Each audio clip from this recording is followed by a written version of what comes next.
What's up, world? It's BJ the Chicago Kid. Jason Derulo. Sean McCoy. Shantae Moore. Jacob Lattimore. 7th Streeter. It's your girl Little Mo. Be sure to check out Concert Daily all the time. I would ask you if this is your first Essence Festival, because I mean you're a New Orleans native. Yes. But how many times have you performed here? This is my first time This is your doing it first on my one, okay. own. I did this center stage last year as well. Yeah. And you performed already, or did you perform today? Yes, earlier today. Your voice is still?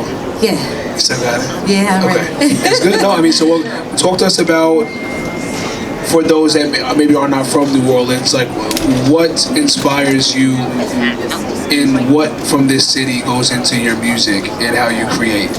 Everything. You know, when you're born and raised here, it's sort of ingrained in you. You know, it's no big deal to hear a second line, a brass band pass in front of your house. So we're raised in the music, and so it's a part of everything that I do, as far as writing music and sounds, you know, the horns, the brass, the drums, you know, the syncopated beats. All that is incorporated into what I do because I drank the water. You know, I was born and raised here, so it's just what we do. It's in us. Yeah. Wait, the main three things that anyone that's not from New Orleans should experience when it comes to I've been here for 5 years and I still feel very naive to the city, but not living here, but I've come to Essence Festival 5 different years. Yes. What? Just give me three pivotal New Orleans moments, you know, that I should experience. The food, of course. Oh, no, we know that. You guys. But let me tell you guys, the best food is found in your auntie's or your grandmother's kitchens here. You know, the restaurants are great, but if you want the real deal, you got to get a close friend, make friends with somebody here, and find out when they're cooking some red beans or some gumbo or some etouffee. That's the best. Of course, the music, and you have to it's good to find the locals when you get the truly indigenous music here, like our brass bands and our Mardi Gras Indians. You know, a lot of people think our Mardi Gras and our carnival is just Bourbon Street, but for us, people of color, it's Orleans and Claiborne, under the bridge.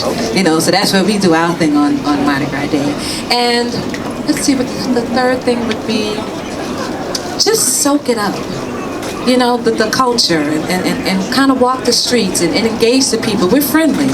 We're very hospitable. We love to, you know, engage folks and have conversations. So I think really engaging with the locals and finding out about us and who we are and how we move, you know, that's important to us. So that's the three things for me.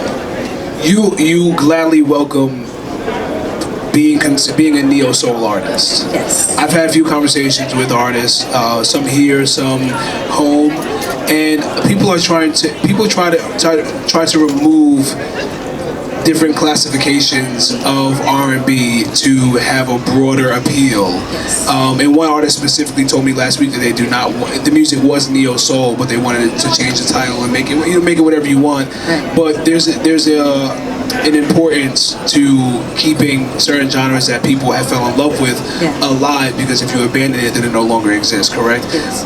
What does it mean for you to be a neo-soul artist, and what relevance do you place in that when you're making your music? Well, I kind of brand my music, even though I'm under the neo-soul umbrella, I brand my music as vintage soul, because, you know, it's like that old school sound, but with a modern feel, and that's very important to me because I grew up listening to like the Ohio Players and Graham Central Station and the Emotions and Denise Williams and Roberta Flack, and that's when songs had real structure to me. And so that's very important. We had a bridge in the song at that point. You know, we was going to the change. Everybody, sometimes that was your favorite part. You couldn't wait for it to come. So all those things are very important to me in my writing because I like to take my music, I like for my music to be an escape or relatable.